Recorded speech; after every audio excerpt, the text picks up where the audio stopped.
So, with that being said, let's get started. Today, we are going to be making a homemade tomato sauce, and what you are going to need, let's see, what you're going to need, you will need canned tomatoes or fresh tomatoes, olive oil, salt and pepper, onions, garlic, red wine, and parsley.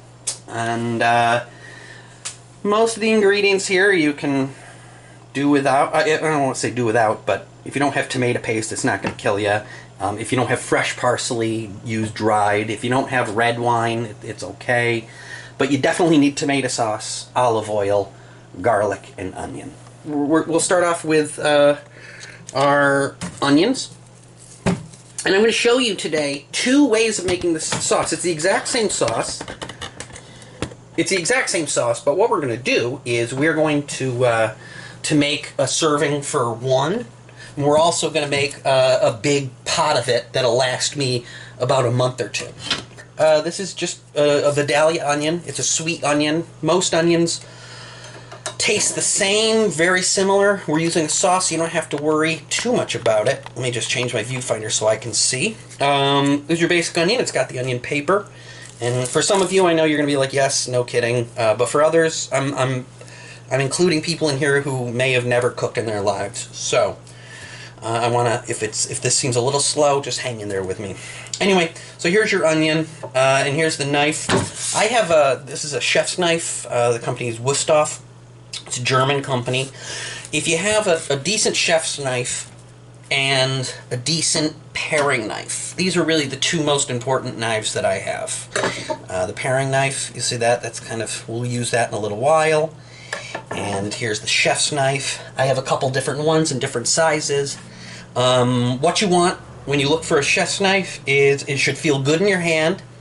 You should see, it should be, if you can see this, you see how the steel runs the whole blade? See, the blade is made of steel, and the handle is as well. It's not two different pieces, it's one solid piece of steel, and then the grip is made out of wood that's put onto it. Cheaper knives come, maybe in two pieces. That's one way you can tell a cheap knife. Also, it's not serrated. It's just a chef's knife. It's good and solid. So to hold a chef's knife and to properly use a knife, here's the thing. The first thing is you grip your knife. You just kind of let it sit in your hand, just like this. See, I've just popped it in there, and it's almost the same way that I grip a golf club. You let the knife handle find what feels comfortable in your grip. Then you hold on like this, and your thumb goes right on top. So I have my thumb on top, and I've got a grip like that. Okay? Everything is behind the blade, so I don't have to worry about cutting off my hands. As I'm chopping, I'm not moving these fingers at all. The thumb is holding it in place, and that's all we're doing. Okay? So, to cut the onion, here's what I'm going to do. First, I'll just cut off this little end here.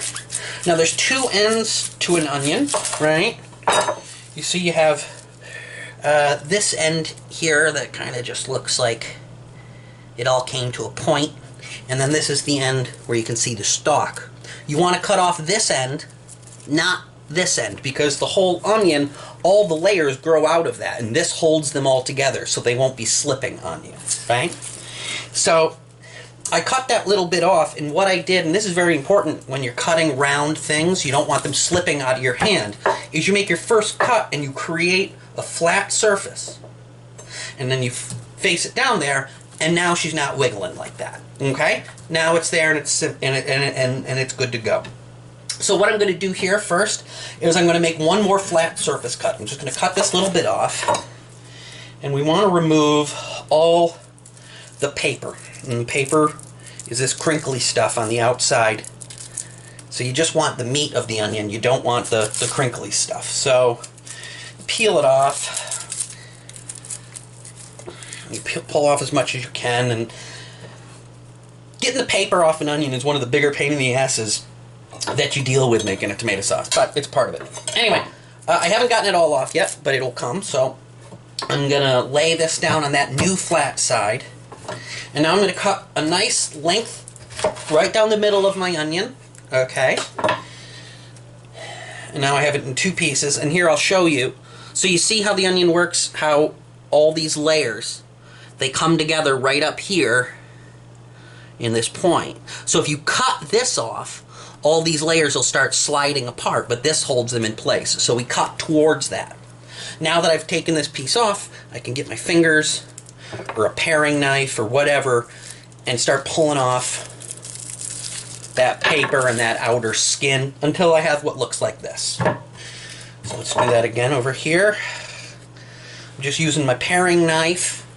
And I'll show you how I'm gripping this knife. And again, this is why we're going to watch these videos in order, because I'm not going to be showing you how to grip a paring knife every time. Again, let the knife just find its comfortable spot right in the crook of your fingers, right? Put your thumb on top, and it's the same grip, it's the same hold. Except for this time, because I'm using a paring knife for one of its many uses, which is more of a peeling, I actually am turning the knife now towards it and running it parallel to my thumb. So you see, it's kind of like, it's like the knife becomes an extension of my thumb. And when you get good with a knife, that's the way it should feel, like it's an extension of your body. It's another thing. And as I'm doing that, now I'm holding my thumb on the onion over here, and I'm just scraping. I'm just using this just to scrape, just to get under there, because I don't have fingernails, so this does it better for me. So you're able to scrape. And we pull it all off. Okay. So now that we have a peeled onion and we have a nice big flat side, we're going to lay that flat side down. Okay, and let me make sure I got this lined up. Here we go. And we're going to cut the onion. We're cutting this for a sauce. There's a lot of different ways to cut onions. There's a rough chop, which is kind of ugly. You just do some big chops. There's a chop where everything is sliced really nice and really thin, like for burgers. There's diced, which are little square pieces. Think of maybe onion that you would see in a salsa. Today we're making a tomato sauce, and so I'm going to have pretty much uniform slices, but I'm not going to go crazy because they're going to dissolve in the sauce. But I want to keep my pieces of onion in my sauce about the same size, so they're cooking at the same speed. Okay? So here's how you do it. You put your onion down there flat side down. And now I want to move my knife so you can see this. The way I'm going to hold the onion with my other hand, right, that is going to keep me from cutting off my fingers, it is very simple. You grip the onion, okay, but you're not gripping it with your fingertips. You actually are turning, let's see if I can show you. I'm kind of turning it like that, all right? You see how I have my fingers bent?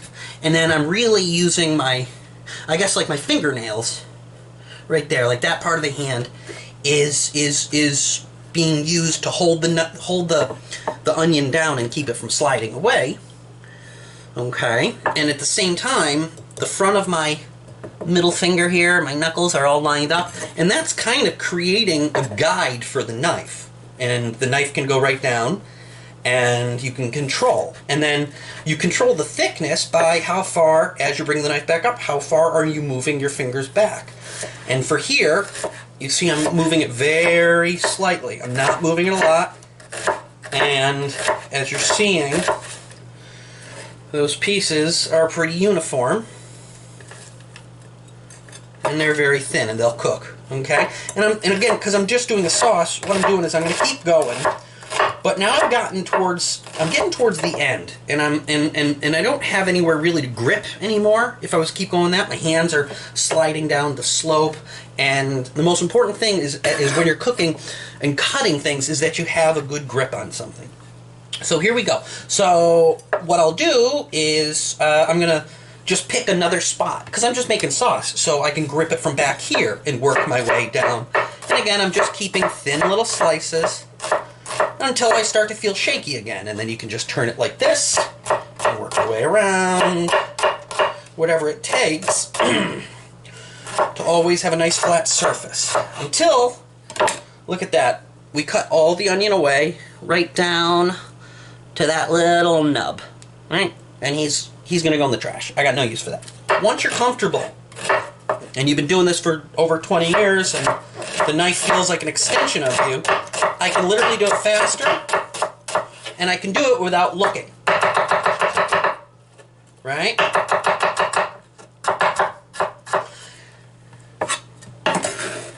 And now I have my onion cut up for my tomato sauce. But here's the deal: we're cooking for one, and we're cooking for a much larger group. So to save some time, I'm going to take a break from talking, and we're going to pause this, and I'm going to chop up all the onions for our big sauce, and come back to you once that is done. Okay, we're back.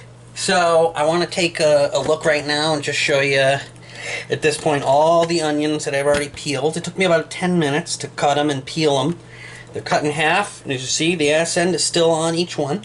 My eyes are definitely watering, and my nose is a little runny.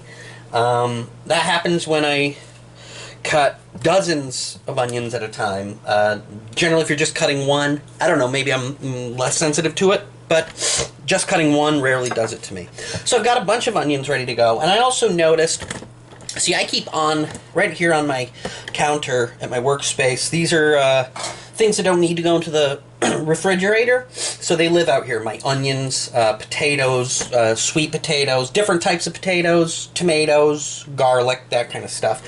So I also noticed one of my onions over here, he's got a little soft spot. I can feel that there's a bit of rot in there. Now, that does not mean there's anything wrong with this onion, and that's one of the things that I wanted to talk to you as I cut this one, is a way of doing this on a budget and doing things on a budget is when you go to your grocery store, always look in the produce section for the older produce, the stuff that's marked down, especially when you're making a sauce, because it doesn't matter. Maybe it's not pretty anymore, but it's significantly less expensive.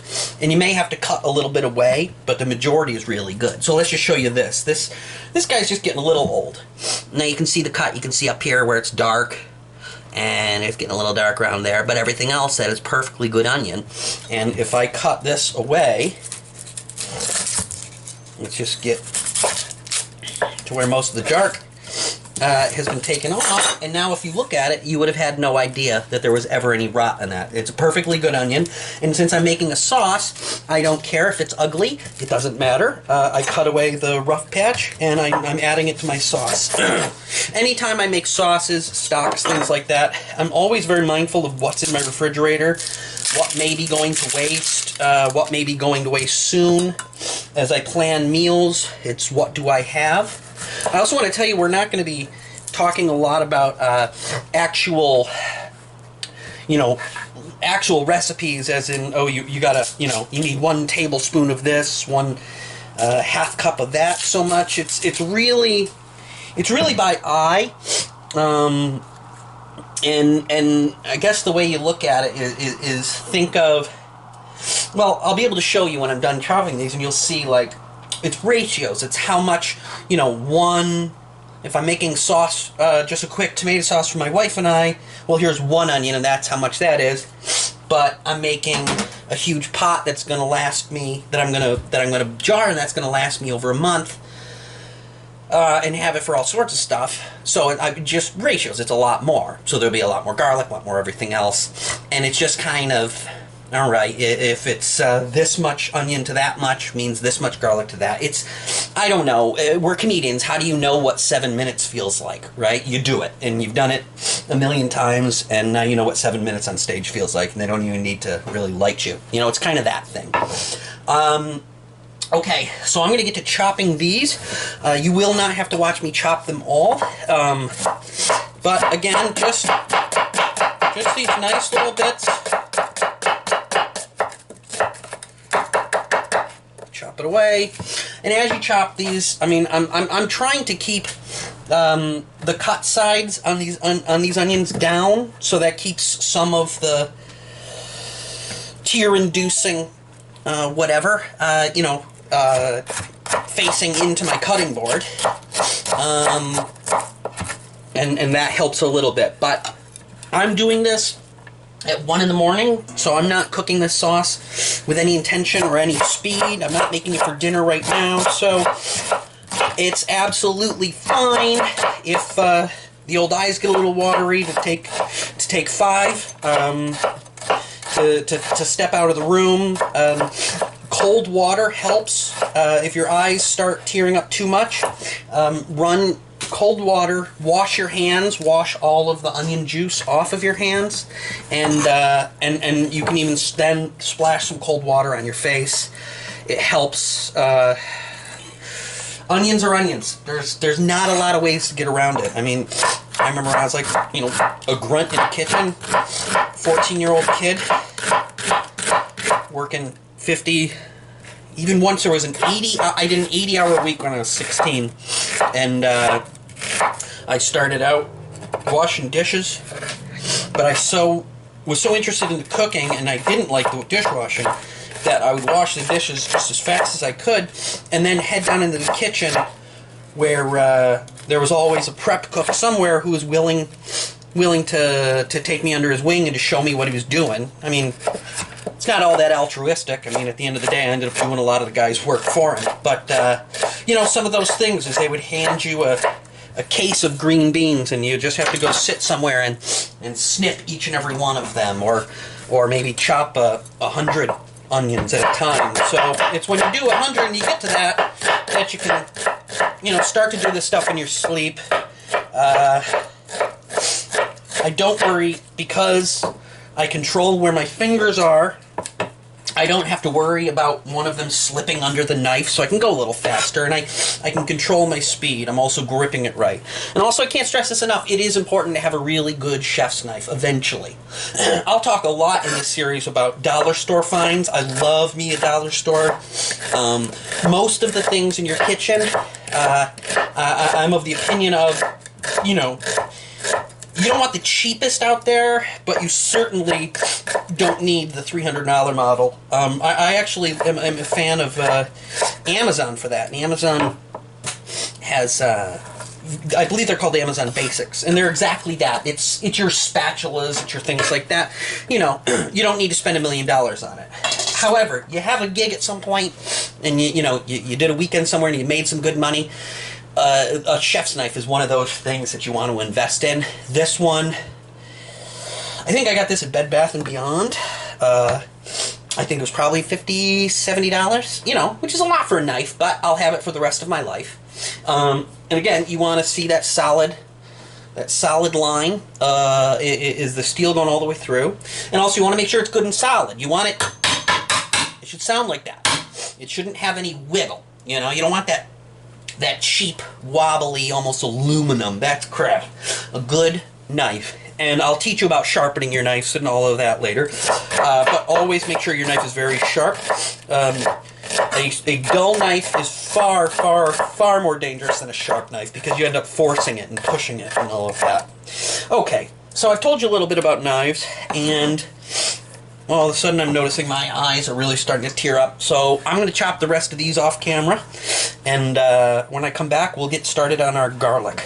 My onions are all chopped.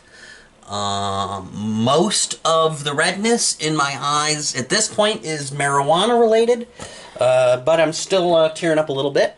So again, we're talking, you know, proportions. Cooking for my wife and I, 1 dinner, 1 onion for a sauce. And here's for a bigger one. Look, we have 2 giant bowls filled up right there. So you know, this much to that much. So now we're going to do that same ratio with our garlic. So here's garlic. Garlic is awesome. Garlic comes in a bulb. We got 2 different sizes. This is a nice big fat bulb, and these are smaller. They usually come in like some sort of a sock. You know, there's like 3 or 4 of them stacked. You get them at the grocery store. I get them that way. Don't use the garlic that you get in those jars. It's already chopped. It's supposed to save you time, but it's just really not good. You're sacrificing flavor is what you're sacrificing. So I'm going to be using all of this garlic tonight. So garlic is in the same way, just like your onion. It's got this paper on the outside, so we got to get rid of some of that paper. And I always try to do this ahead, just like with the onions. I want to do it ahead so that I can clear my surface of that paper, so I don't have to deal with it later on. So I'm just kind of breaking, if you see in my hand, I'm breaking the bulb up into smaller cloves. So this is a bulb of garlic, and it is made up of cloves of garlic. So just kind of pull it off. And in my other hand, I'm just wiggling it around and trying to loosen as much of that paper as I can. It's like a rock tumbler in this hand, you know. The cloves of garlic are kind of rubbing up against each other, and a lot of that is just coming off. That paper that I want to get rid of is just coming off. And then I'm gonna set it down over here. I've got my garlic here, right? But it's still not completely out of the paper. So the next thing that I can do to get rid of it is you lay the garlic down, you press your chef's knife on top of it, kind of right towards the end, right there. And just with the heel of your hand, you press down, and you see that crushes the garlic. And then the paper just peels right off. So I'm going to do a bunch of that. So what I would do is I crush, and it pulls off again and again. So for our single serving or dinner for two sauce, the amount of garlic I'm going to use will probably be, this is 4, I think I'll use about 6 cloves. And that's because I'm cooking it, I would be ideally cooking it for dinner right then and there. The sauce, when I make it for a much larger pot of it, is meant to be a base sauce, you know. It's not supposed to have huge flavors that take over it, so it shouldn't be too garlicky, because I don't know exactly what I'm going to be using the sauce for. If I'm just making a basic, you know, spaghetti and meatballs, I can take the finished product here and I can always add more garlic to it. Or if I wanted to, you know, I could add cayenne pepper, or I could add basil, or I could add whatever I want to it later.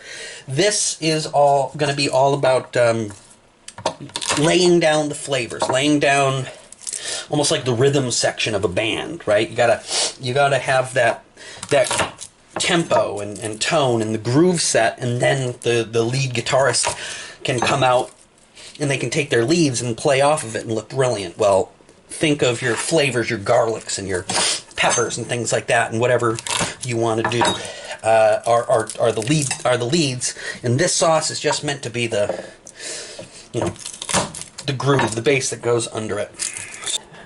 Okay, I'm back, and now we have all the garlic that has been peeled. All the paper's been discarded, and we just have a nice big pile of it. Let me show you this. Now, it depends on what I'm making. If I'm making some, more often than not, what I would do is I would also take the extra step of cutting off this. I don't know if you can see it. It's the end of the garlic. It's just like the end of the onion in the way that there's that little bit. It's a little bit rough, but the thing is, I'm putting this into a sauce. It's going to break down, so I don't need to go to that extra step. If I was doing some more gourmet things, if I was doing something where, you know, the garlic is going to show up more, I would definitely do that. It's simple. You just obviously, you just pop it off. This little cut. And I also want to show you, so here's a full clove of garlic, and I want to show you one more thing before we get to chopping. I'm going to cut this in half, okay? I'm just being very careful. I'm pinching it and then just very carefully running that blade and keeping it, you know, not the safest thing, but you have to sometimes be very careful and improvise a little. Now, if you can see in here, let's see if I can get it up close. You see that the very center right here, it's white, and I can actually just pop it out. This is what you want. You want it nice and white. Normally, garlic, you know, this is very fresh garlic, but you may buy a few bulbs of garlic at a time, and they just sit there, and this white will turn green and become a stalk, and so this is basically the seed, right? And that's the plant that's going to be growing up out of it. So if you find green instead of white, all you want to do is you want to pop that out, and you want to take that extra step, because the green is very bitter and it's not garlicky, and you don't want that. So if this was green, I would be going to the extra step of popping those out. And usually I do that at the same time. I would just cut the bottom, you know, cut that little ass end, and then the whole thing pulls off of it. But this is really fresh, good garlic, so I don't have to do that. So we're going to chop the garlic up. we're going to do what's called a rough chop. This is not as precise as the earlier chops. We're putting these into a sauce so they don't have to be pretty, but I do want them to basically end up down at about the same size. So a rough chop, let me create some space. It's really just a one-handed chop. You're not holding anything down with the other hand. Keep that hand away, you know, down by your side. And really the start of a rough chop is just running it through at random places.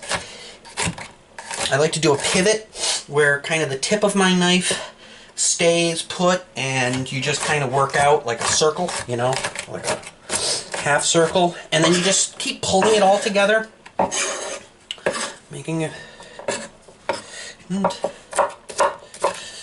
I mean, you see in movies and you see in TV when people are chopping and it's all that loud and they're going through really loud and it's very dramatic. Well, that's all well and good, except for each time you're doing it, you end up throwing pieces of your garlic on the floor, and that's a waste. So, you know, I'm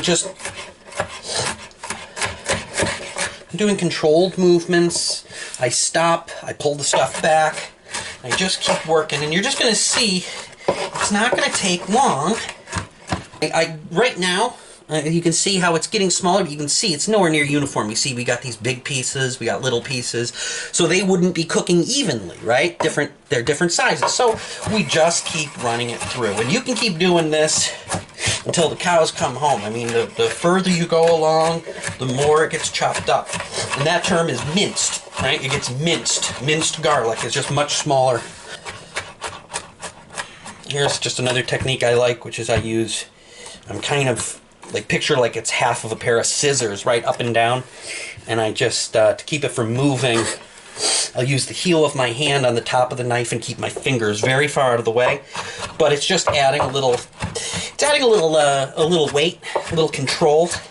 Everything about knives is control. You want a good sharp knife that you really can control.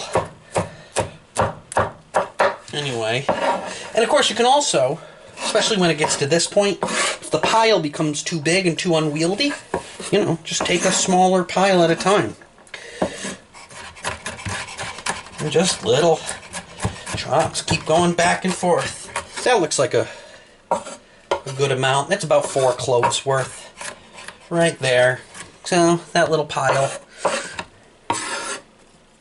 I'll just scoop it up. I'm actually scooping it right onto the knife. Right? I mean, I don't know if you think maybe I'm taking literal liberties that you shouldn't. I'm pushing a blade towards myself. I'm doing kind of things that if I was teaching someone and I saw them doing it, I would be telling them, okay, be very conscious. A lot of times what I'm doing, just remember, it's well over 20 years of experience doing this kind of stuff, so I don't know, I'm okay with it. Okay, so I've just thrown this into the bowl with my onions. There's my garlic and my onions for my single serving, and here is for my big pot. So I'm just going to throw this right on in. And I'm just putting these in. Normally, if I wasn't showing you how to do this, I would already be throwing things into the pans, but I'm taking the time to, you know, do the prep work ahead to show you. Because really, when it comes to tomato sauce, 80% of the job is the prep work. We're going to chop up our parsley. I put everything else aside. Parsley is right here. I have my parsley. When I buy my herbs, I buy fresh herbs at the store. Usually what I do is I put them in a vase of water and they sit out on my window and get the sun, and hopefully by the time it is all said and done, that they've sprouted some roots and I can actually replant them. I have a little herb garden I can show you sometime with a lot of different herbs. I prefer fresh. If you don't have fresh, dried parsley is totally fine. I have some right up here. This is my own dried parsley. This was just sometime I had a shitload and we chopped it up and let it sit and dry. Dried parsley is a great dollar store herb. If there's a date on it, take a look at it. Herbs and spices, if you let them go too long, they won't expire, they won't turn rancid, they won't turn to poison, but they will, they'll just start to lose their flavor. And you should also know that dried herbs are much stronger, more concentrated flavor than fresh. So anyway, here we go. For my parsley, I don't need the stems, so I'm going to cut the stems right off. Again, you see how my fingers were all laid right there? I'm going to cut those stems off, but the stems, now that is something that's going to go into my frozen stock for later. So with this parsley, it's already been washed, but it should be washed, and if you do it while it's wet, after it's all chopped up, you would want to put it through a clean towel, and you can just wring it out. You can really just go at it. So anyway, this is, again, we're just going to do kind of a rough chop. So what I'm doing first is I want to make some control of this big poofy pile. So I'm just kind of rolling it. I'm just pulling it in. Let me show you there. I'm pulling it in with my fingers and rolling it. Like a joint, you know. And that way I've just got a smaller area. But again, I'm putting my fingers back into that ready to cut position, you see? And I'm making the exact same way when I was slicing my onions. It's the same thing. I'm not doing big moves because I don't want to be throwing my parsley all over the place. You do a nice fine chop and then just rough chop, however small you want it to get. Like I said, this is already cleaned and dried, so I don't have to worry about it. But this is your basic parsley. It is the only herb that I use in my tomato sauce because I don't want the tomato sauce on its own. I want it to be flavorful, but I don't want it to be overpowering. I want it to be a good base. So I'm going to put this just to the side for a moment. I'll just sit right over here in a nice little pile. Clean off my blade. You can use your knife to just go along and pull up anything extra. There we go. Okay. So now, what we're going to do is we're going to get started with the actual cooking. So, let me show you around the kitchen a little bit as we're going to pick out the pans that we're going to use. See, I have many of my pots and pans. I love cast iron. Cast iron is a great buy. It's very inexpensive. You can get it at Home Depot. A big ass thing like this was probably about $25–30. A decent saute pan, I'd run to Target, or I'd go to Amazon or Bed Bath & Beyond. But here's the things I want to look for. First of all, I want nice steel. I want really hard. I want it to be heavy, but I also want it to feel solid. Okay, you can see it's really fused nicely there. You know, this is a good solid pan. It's also a good pan is the thickness of the metal and the density of the whole pan is consistent, because you want the food that's cooking in there to be cooking consistently. So a lot of times that's what you get at the dollar store, or knockoffs or cheap, shitty ones that maybe weren't good enough to pass the final test. I do recommend getting a better skillet. You know what's another great thing is I'm always looking for kitchen stuff at Goodwills, places like that. People donate things. You can actually find, you know, a good piece of kitchen equipment, a good pan, good knife. That's gonna outlive you if you treat it well. So a lot of times Goodwill is a great place to find some stuff. So there is a much bigger spaghetti pot. This is how big is this? This is 3.5 gallons, 4 gallons, something like that. It's not a great pan. Now this is an example of an okay pan. I got it because it was large, and I use it a lot. But you can, if you hold it, you can feel the metal isn't as thick. It's not as good a quality. Now, if I want to get a good quality one of these, brand new, that's probably going to set me back like $100. For what I've been doing and what I've been using, this has been getting me by. But this is definitely one of those things that down the road, the next TV gig I get or something like that, where we get a fat paycheck, I think we'll treat ourselves to a better one. But for now, it's great. But again, you're seeing the difference between cooking for 2 and cooking for a month.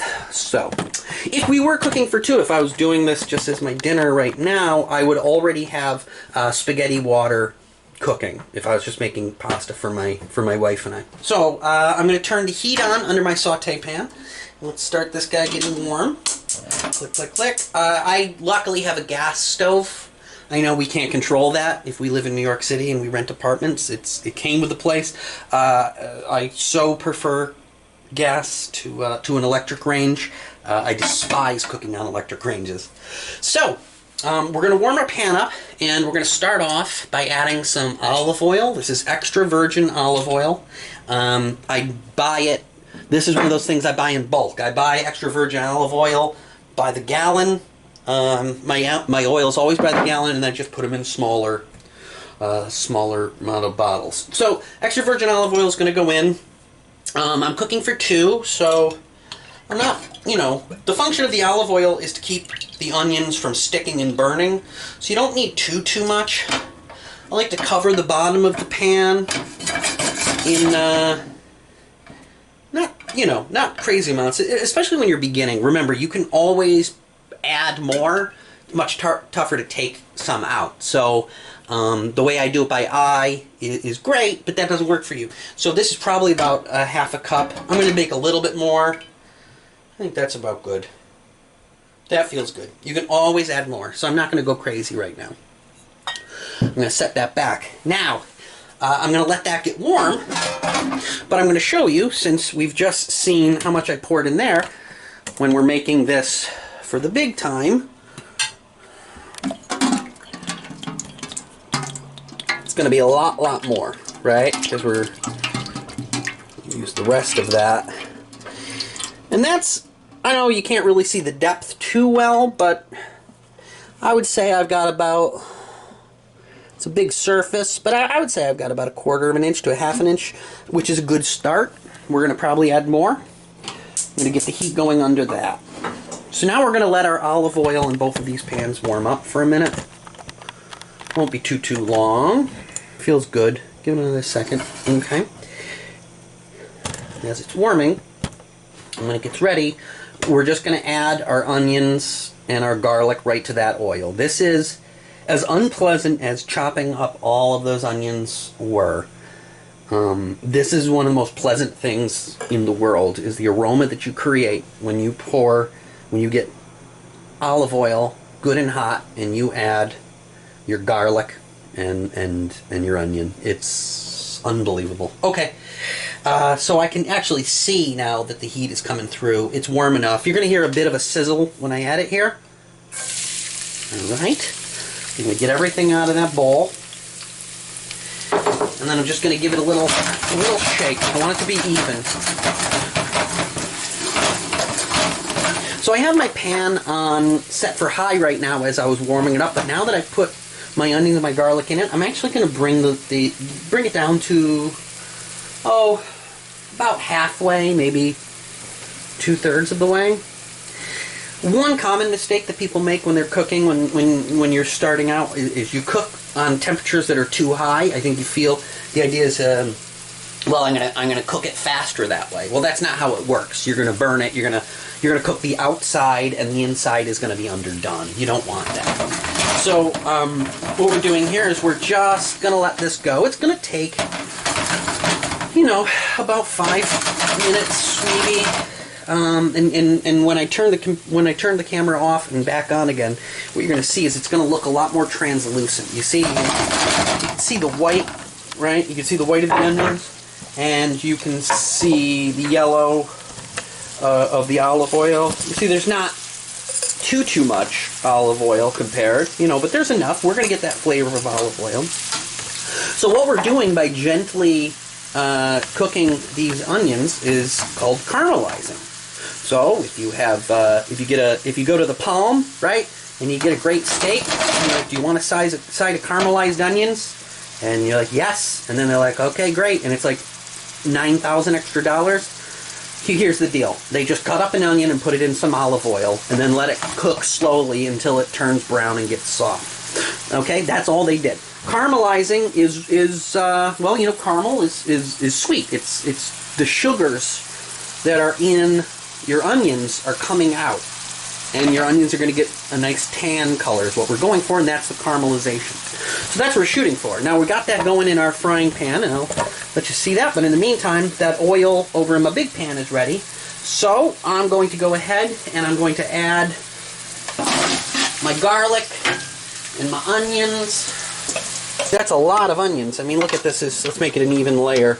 So that's about halfway up the pan. Half the pot is filled with onions. And you can see there's just a little bit of oil. There's nowhere near enough oil just yet. So I'm going to be putting more olive oil into that one. This one is plenty. You can see the difference in the proportions there. There's a lot more olive oil to onion than in this big boy. So I'm just going to pour more in and stirring it around. I'll be stirring it today just using this is a wooden spatula.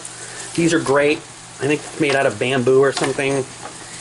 I don't know. You get like 3 or 4 of them from Target for like $7. It's a great thing to have. Stirring it around. I'm also going to use tongs. Here's my tongs right here. Back in the Federal House kitchen, one of the places I worked, they became known as clippity clops. So that's what I call them sometimes to this very day. But I'm stirring this around, and I want to show you down the bottom there. You're not going to see a lot. I don't know if you can see it too well, but there's not a big pool of oil.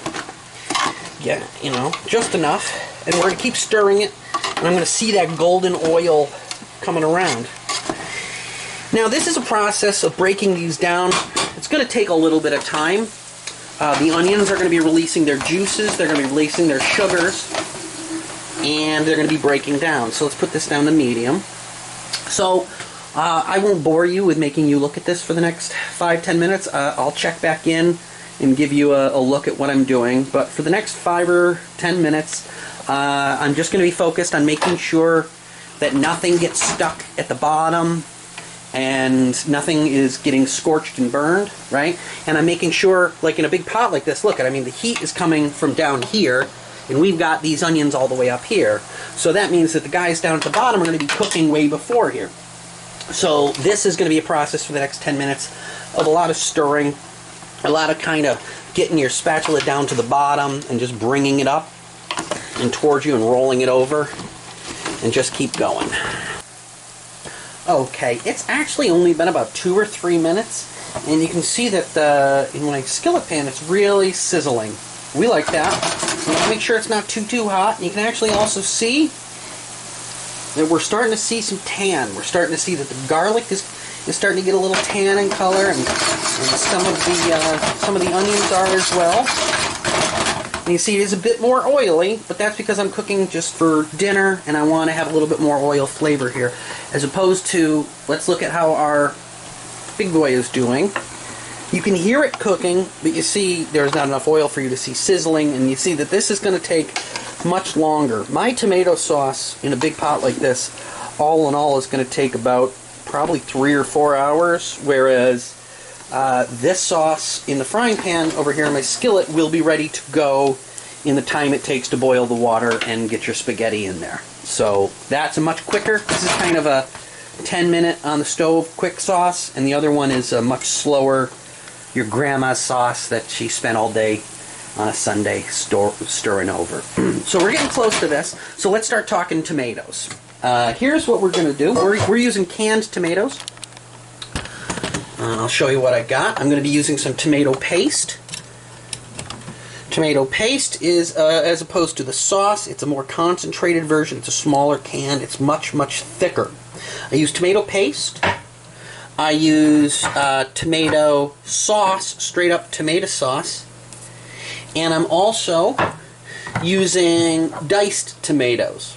This is called, the cans I got of tomatoes, this is called Market Pantry. These are actually the tomatoes, the canned tomatoes from Target, of all places. And I don't know, about a month ago, there was an article in the New York Times where they were testing out all the different types of canned tomato sauces. And the Target stuff actually came out the best.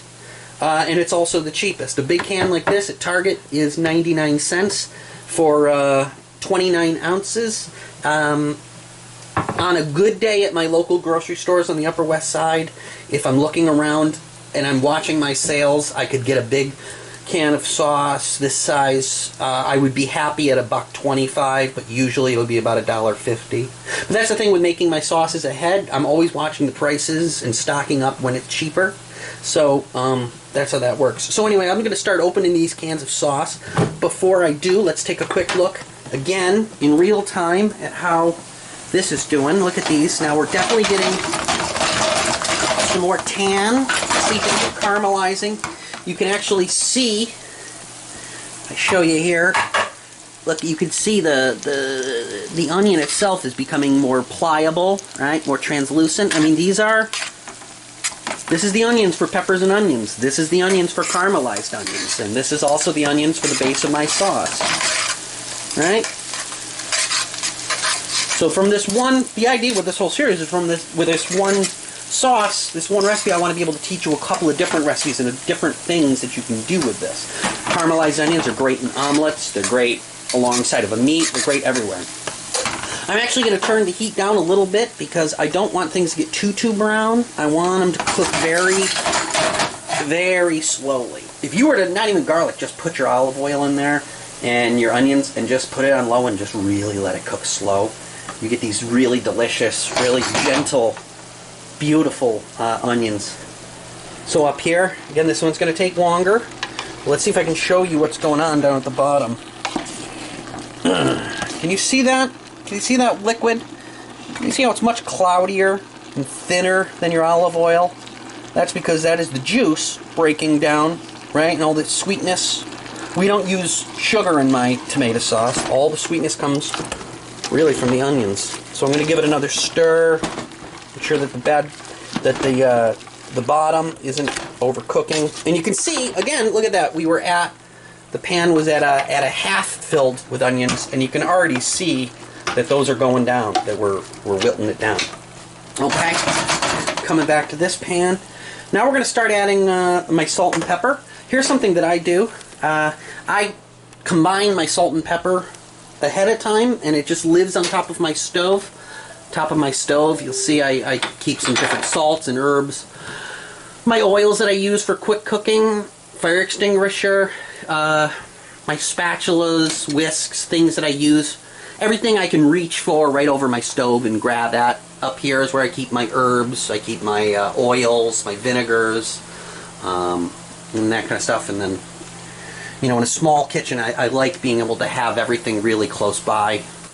Let's add some salt and pepper here, which I'm just going to pinch with my fingers. I mean, what's that look like? Maybe a teaspoon? Does that look like a teaspoon? Probably. I don't know. It's not that much. I'm going to pinch it, and I'm just going to sprinkle it over the top. I'm going to sprinkle it. I don't want to make it too salty. I can always add more, but that's why we pinch and we check. It's all by feel. It's all by feel. Pinch and check. I'm getting the same amount each time. Okay, so that's the amount I put in there. Now, of course, up here, we're talking a much bigger amount. So don't do this until you know what you're doing, but I'm just going to start sprinkling some in. Nice liberal amount. It's probably about a half a cup. And now I'll just give that a stir and work it around. I guess when you're cooking and when you're doing this, what I want to look at and what I want to see is I want to see that those little black specks, that pepper, right? I want to see the ratio of pepper to onion close to what I have down here. So I haven't hit that yet. I can barely see any pepper or onion, so I'm going to grab another handful and we're going to sprinkle that around. Now the reason I'm saying pepper is obviously because you can't see the salt, but that's in there too. And this is just, these onions are just breaking down beautifully. It's just what you want. Okay. So I'm going to keep those dropping down. Now you can see over here, we got a nice, our garlic is toasted up nicely. The onions look great. So I'm going to add a pinch or two of my parsley right in there.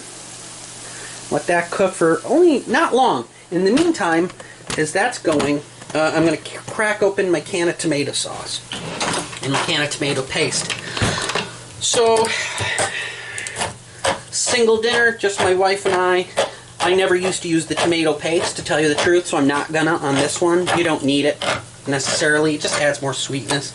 I'll use this in the big pot. I'm also only using tomato sauce. I'm not mixing in any other diced tomatoes or anything like that. So I get my can of sauce open and ready to go, because I'm going to be dumping that in. You have to have this open and ready to go because there's going to be a magic moment with those onions where they're perfect. And you got to grab it right then. And if you wait too long, they're going to scorch, and then you're in trouble. So we're actually getting there. But in the meantime, I'm also going to open up my wine. If you're cooking with wine, you don't have to get expensive wine. You don't have to get good wine. Just a nice red wine. I go to a place called International Wines. It's up on 105th Street in Broadway. And those guys are great. They're really nice. And they right up by the register, always have a really nice selection of $5 bottles of wine. And I'm telling you, I've had this. I've had different ones from them where $5 wine does not taste like, cheap swill. So, especially when you're cooking, I go out of my way to get down there to those guys to get my wine. So we are getting to the point, we're at that magic moment right now. Look at that. Look at how beautiful, right? That's just your onions. This is perfect. And you got the garlic that's toasted nicely. Your parsley's in there. It looks so pretty, right? You could just eat a forkful of that right now and you'd be so happy. I have my, I have it at, just above low. I'm not going crazy. So now I'm just going to add my tomato sauce and pour it right on in. Just one can. Okay. And again, remember we're always talking about our ratios and proportions. So I've got my tomato sauce, and instead of pouring directly from the bottle, I'm actually just going to pour about maybe a quarter of the can. Not a hell of a lot. That's probably about closer to an eighth. Like you can pour and see. It's not terribly much.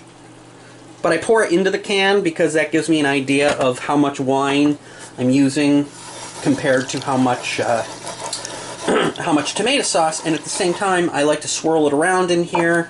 I'll even get a little spoon sometimes. I work it around, and I'm using that wine just to get the last of the tomato out of there, right? Alright, so it's been about 1 minute since I added my tomato sauce and my red wine. And I've stirred everything together, and now I'm just going to let this sauce, I'm going to bring the warm temperature up to about medium, maybe a little higher. And I'm just going to let it get that way till it starts to bubble. And you see how there's this, can you see there's just a little slick of oil at the top? That's your olive oil. You want that. That's not fatty, gross oil. That is delicious, beautiful olive oil. It's going to flavor it. So now what we're really going to do is just gently let this simmer. This sauce will be done. Just let it simmer.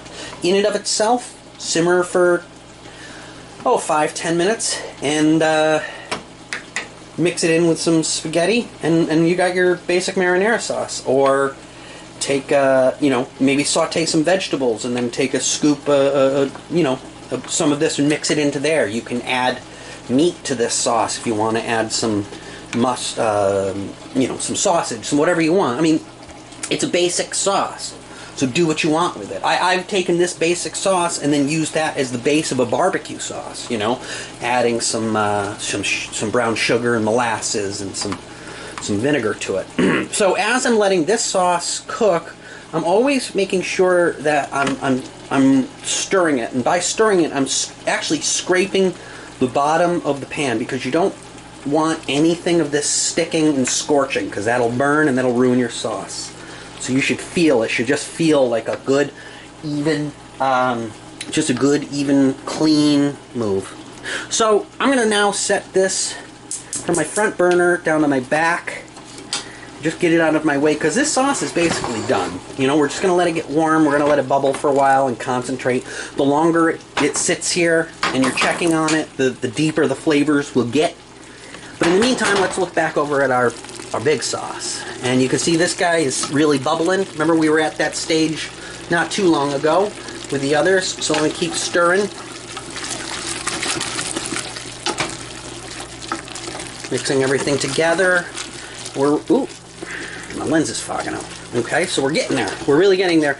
And I mean, look at now how far down the level of onion, it just keeps getting, you know, they keep breaking down and getting smaller, and that murky water is liquid is just getting deeper. That's what we want. So salt and pepper is in there. Now I might as well go ahead and take the rest of this parsley and throw that right on in. You can see at this point it looks pretty, you know, you can really see the green of that parsley mixing in.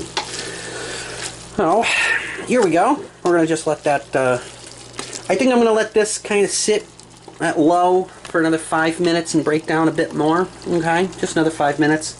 And then I'll give you one more look. We got this on medium and you can just see it boiling away.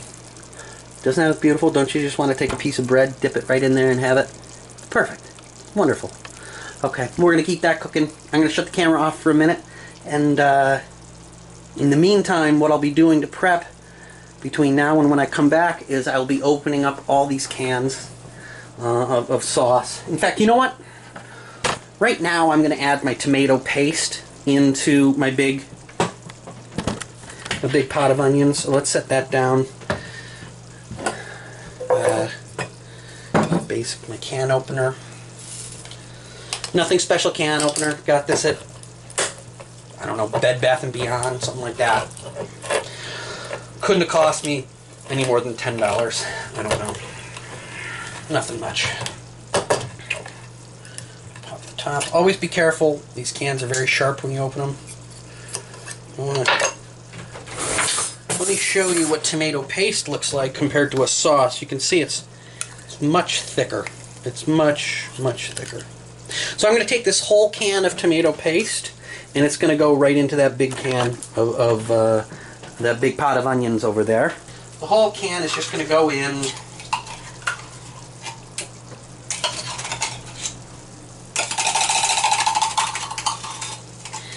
Scrape, try to get all of it out. But what you can't get, the red wine will take care of later, right? So we're not going to kill ourselves trying to get every little bit out. Oh. There you go. That's in there, and we'll just stir it till it incorporates. I like to coat my onions before all the sauce comes in the tomato paste. I like it. I don't know. It just makes a bolder flavor. It's hard to describe, but it makes a difference. All right, so look at this. I mean, just look how pretty. And at every stage of this is something you could just grab. I mean, grill a sausage, put it on a roll with that. I mean, how beautiful is that? It's so healthy. And the other thing is let's just talk about price. Like, what is this going to cost me? What did this one pan cost? Now, let's think of if you were to order in spaghetti and meatballs from a diner. What do you get with the delivery, with tip, everything? That's going to cost you at least $20 just for your plate of spaghetti, right? 20 easily here in New York City. So I used a can of tomato sauce that cost me 99 cents. I used an onion that cost me about 60 cents. A couple cloves of garlic, that was another quarter. The red wine, that was about a cup of wine. Okay, that was about $1 worth of red wine. 75 cents, and a little salt and pepper. And my olive oil, that was probably about 50 cents. I mean, all of the raw ingredients here were probably about $2. A pound of spaghetti out of the store is 99 cents. So you're getting better, you're getting homemade, you're controlling what goes into your food, and you're feeding yourself. For a pound of spaghetti is going to cost you about $3 instead of having it delivered for $20. You know, and then you can splurge on those Trader Joe's meatballs or something and throw that in there too. But you can see cooking for yourself at home is so much more economical. It can be so much more healthy and just delicious. And it's a great way to spend your time. Take a quick peek look down here. You can actually now see how that liquid is coming up to the top. Like, it's breaking down, and it's just in its own murky liquid. Look at that incorporating. That's gorgeous. I have it on medium. I'm going to turn it up just a bit.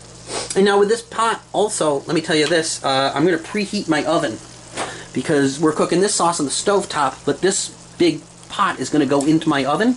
So I'm preheating my oven to about 350 degrees. And that looks gross. I should have cleaned that. Sorry. Good chef has a dirty, dirty stove. Okay, so because the reason I'm going to cook this in the oven is because inside the oven I can have even distribution of heat, whereas on the stove top the heat's coming from the bottom and working its way up. If I do it on stove top, I've got to spend the next couple of hours every few minutes coming in and stirring just to make sure nothing is scorching on that bottom. Well, that doesn't happen because I'll have my oven. I will have it open. It's preheating, and I'm going to go the lowest level, which gives plenty of room. The pot will fit right on in there, and it'll be just drenched in 350-degree heat all around, so you're not going to have to worry about that scorch. We got a good bubble going over here. I'm going to turn that all the way down to low as it's going to go. A little stir. You can see it gets a bit sloppy at this point. I mean, you can see the thing starts splashing around, but that happens. Let me just take this and another stir. I mean, look at as I move, you can see that the pan is clean under there. Can you see? I don't know. I can see every once in a while when you move. Sometimes as the sauce thickens, it actually pulls away like the parting of the Red Sea for a minute, you know? So that's how you know it's starting to thicken nicely. And you can just, I mean, just look, you can see those nice slow waves. Yeah, perfect sauce. Okay. So I got all my cans of tomatoes open.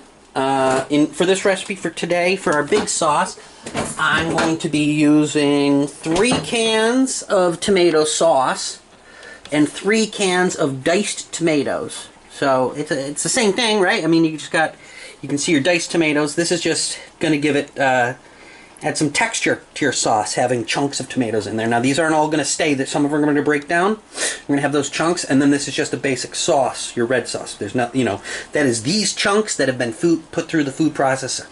And as an added bonus to this sauce, I'm going to add some fresh tomato too. Yesterday I was at the grocery store, and I was looking in that, like I said, in the produce section, and they had these tomatoes that were marked down. They were packaged that morning, which meant that the night before, or even sometime that morning, if you'd gone to the store, you'd paid full price. They were beautiful tomatoes, just a little soft, but they, they were 6 for 99 cents. So that's a look at that. I mean, that's a lot of tomatoes for $2, and that's some fresh tomatoes. I've already peeled these, which is a process of you put the tomatoes in boiling water. About 5 or 6 minutes later, they come up, and the peels will start coming off, and you pull them off, and then you shock them with cold water to stop them from cooking, and that's it. But that's just the bulk. That's a peeled tomato. Okay, so it's time to start putting some sauce on in here. So we're just going to go 1 can after the next, right on in.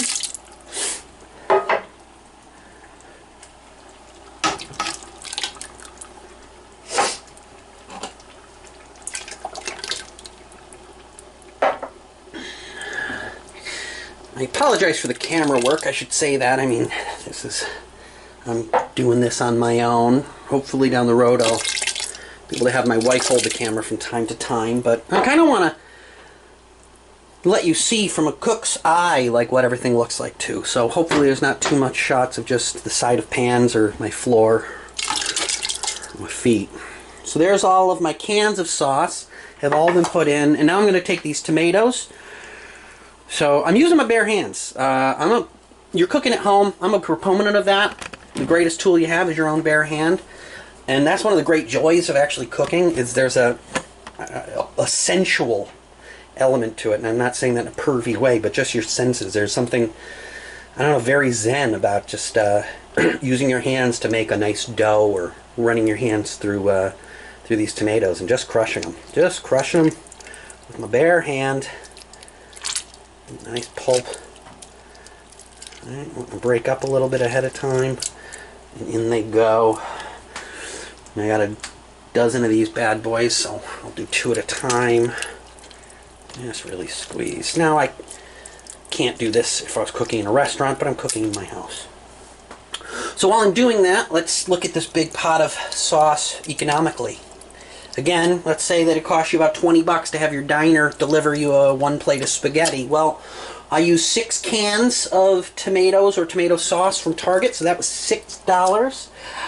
1 can of tomato paste, we're up to $7. I used a shitload of onions, but I bought them in bulk, so I think I probably paid $5 for the onions. I'll use the rest of that bottle of wine, or close to it, so that's about $4. And the garlic was probably another $2, so I'm going to say maybe $20 to make this entire giant pot, which will last me a month. I mean, I will make many, many different recipes from this. So for the price you would pay for 1 plate of spaghetti delivered from your diner, you could have this beautiful tomato sauce that you could feed. I mean, you could feed an army with this. So anyway, let's give this a stir. All my sauce, see now there's some texture to it. Those different sized tomatoes, you can see the green coming through from the parsley.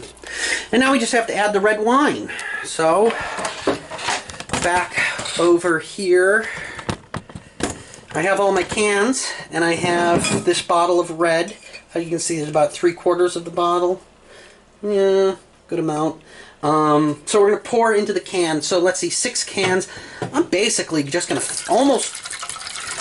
I'm going to go half of a can, and then I'm going to do another half. So basically we're going to do a full can, or pretty much what's left of this in here. It's just I don't want to do it all at once because I don't want too much liquid in there as I'm doing this swirl. You can already see that spilling out. So I just simply go from one can to the next, you know, like a mad scientist, you know, going from beaker to beaker. I pour it maybe back and forth once or twice. And what I'm looking for is at the end of the day, my can looks like that. All that tomato is being used.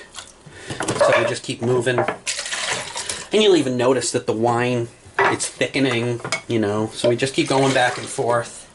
Because look at what was left at the bottom. Look how much was left at the bottom of that when I poured in. You don't want to lose that. Okay, so there's the rest of that wine. It's all going in. I've poured it in. Let's take one more look over here at our sauce. Now,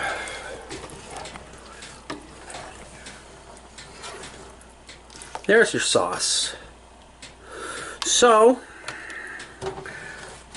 make sure you scrape all along the bottom. Make sure nothing's cooking, nothing's catching, nothing's burning. Now, if you wanted to stay and, you know, keep stirring this sauce every 5 minutes for the next 2 or 3 hours, have at it. I'm going to put mine in the oven and set it and forget it. I will stir it a couple of times as I pass through the kitchen, but I don't have to pay close attention to it. There's no set time how long. I mean, basically at this point right now, if I were to just let it cook on the stovetop for another 5-10 minutes, it'd be an okay sauce. The longer you cook, the more liquid cooks out of it, and the more concentrated and stronger the flavors are going to get. So I'm going to give it at least 2 hours, and then when it's done, I'll let it cool, and then I'm going to fill ball jars, and then they will go right back into the same pot that will be full of boiling water, and I'll let those ball jars boil for about 20 minutes, and then that's jarred sauce that'll be good for months and months. So I'll sign off. Thank you for hanging out with me. If you have any questions, especially because this is going out to so many people in my own comedy and acting communities, especially if you know me, feel free to reach out with questions. Send me a tweet at Kevin Bartini. Send me a picture of the food that you make. Let me know how it turned out. If you have any requests of food that you would like to learn how to make, I'd be happy to take that into consideration. Right now, what I can make is based on what I can get in the grocery stores, and you know, that's one of the nice things doing these videos. You know, when you go to the grocery store, all the processed shitty food, everybody's bought because they don't know how to cook. And I go through and I find all these different things, and we make interesting, fun foods. So I hope you enjoy it. Let me know. Forward this around to your friends. Help them. Let's hopefully some people will be able to start eating some tasty food and getting healthy. So as I sign off, I'm gonna turn my stovetop off on my big pot of sauce. I'm gonna put it into my 350 degree oven, And it's a little warm, so I'm going to use an oven mitt. There it is. And it goes. The oven closes. I will check back on it in a little while, and at the end of this, I'll show you the last bit of it. So anyway, hope I wasn't too rambly. I hope you enjoyed it, and I hope sometime really soon we get to work together on stage, and who knows, maybe you'll come up to the house one day and I'll cook you some food. Okay, I'm Kevin. Thank you guys. Stay safe. Okay, it's me again. So it's been about 20 minutes, probably, since I signed off, and I just enjoyed the last of that bottle of wine. It was quite delicious, actually. For $5, it's crazy. I guess it's been about 20 minutes or so. So I'm going to take a quick look at the sauce in my oven, but before that, I just wanted to show you the finished product on the stove top here. I turned the stove off about 10-15 minutes ago, probably about 5 minutes after I turned the camera off. And remember what I was talking about how, you know, that parting of the Red Seas? Now look at this sauce, how nicely it's thickened up. I can actually drag, and look how slow that is to close back up. That's how thick that is. Isn't that great? Isn't that beautiful? That sauce is ready to go. So, I mean, it's what, 20 after 3 in the morning. So I'm not eating spaghetti tonight, but it's going to go into some Tupperware, and we'll probably use it tomorrow. And meanwhile, let's take a look at what's going on in the oven. So, I don't have a light in my oven, so I'm just going to... Ow! Fuck! Burn my hand. Again, this is why I am only doing this for really comics and actors, because I reserve the right to say fuck a lot. And that's just part of cooking. Here we go. So we're going to pull this guy out and let's look. So you can see the heat on the top. You can see it's cooking. It's gotten a little darker. I'm just going to... It's created a little bit of a skin, which is fine. I'm just going to stir it up. We're just going to give it a nice move. I'm scraping along the bottom, and I'm feeling it's pretty clean. I'm not feeling like anything on the bottom is hurting it. And I brought it up, and you can see that there's nothing on this that shouldn't be there. So it's all good. I'm going to put this back in. And I'm just going to let it keep going. So it's about 3:20 in the morning. Okay, so I'm going to keep that sauce going until probably about 4:30. And then I'll pull it up, and I'm going to let it cool overnight. And then I will have, once it's cooled down, we'll put it into the jars. But there's the finished product on that one. And let's see if we can see. Can we see on my finger that nice little burn I just got? It's 1 of 1,000. Okay, check back in a minute.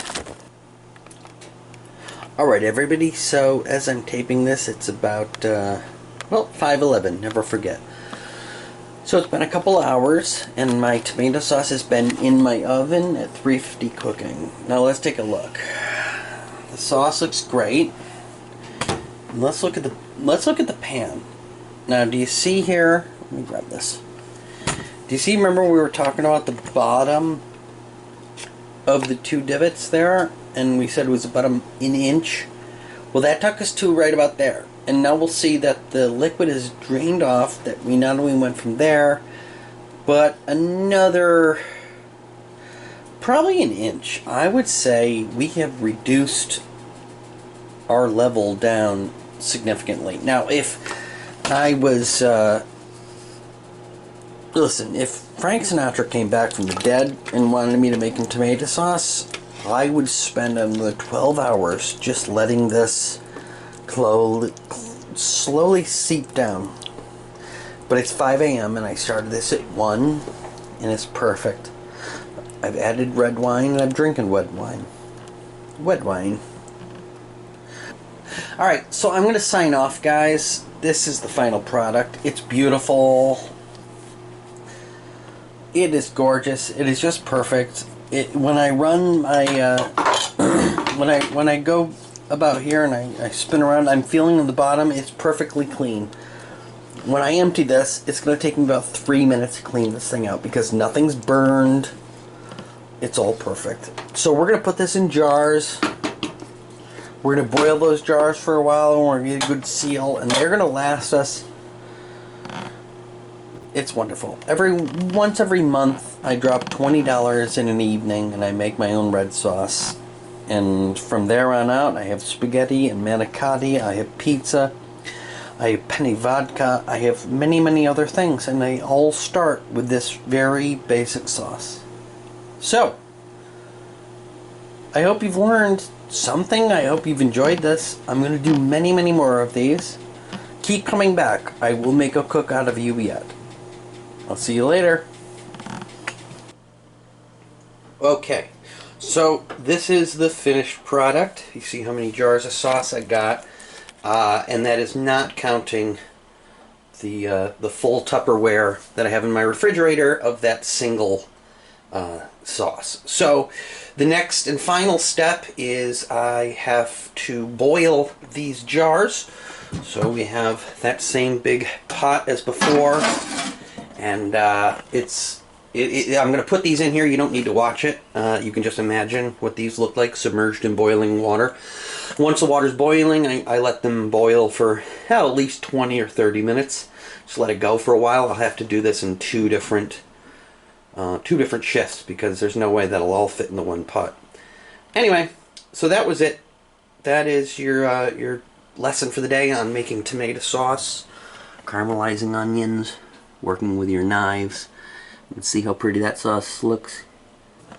Okay, I'm back one last time. I just wanted to show you what happened and let you know when you're canning and jarring, putting the jars with water. If there's a flaw in the glass, a little chip, a little crack maybe that you didn't see, it happens. That in a perfect world, what happens is this. I had 2 jars break on me this time. So this one, you can see, he just broke. But he broke inside. That should just be clear water, but that's not anymore. Now this one didn't break until I set it down. It's much bigger. And it actually, when I set it down, actually kind of exploded. And you can see all over the floor, even to the base of my my refrigerator up there too. So just a lesson for you, and a reminder that safety is a key. I was not wearing my apron, and I was wearing just shorts. It hit my leg, so I got a little burn there, but no cuts.